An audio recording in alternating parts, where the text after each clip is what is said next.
Sa kaugnay na balita, muling nagpaalala ang Health Department sa publiko sa pag-inom ng tubig at iba pang mga pag-iingat laban sa banta ng tag-init. Ang balitang yan sa pagtutok ni Boy Gonzales. Pinapayuhan ng Department of Health ang publiko na magdoble ingat sa mararanasang init ng panahon.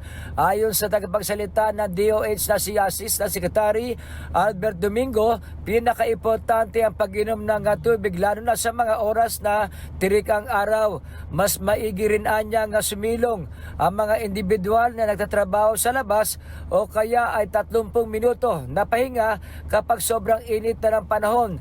Payo ni Domingo, umiwas rin lumabas ng bahay tuwing alas 10 ng umaga hanggang alas 4 ng hapon.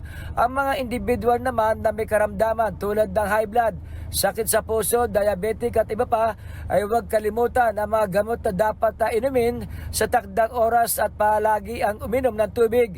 Paalala pa ng DOH sa publiko na mag-ingat rin sa sakit na nakukuha tuwing tag-init tulad ng pigsa, sore eyes, buwang araw at iba pa. Para sa MBC TV Network News, ito si Boy Gonzales, una sa Pilipinas, una sa Pilipino.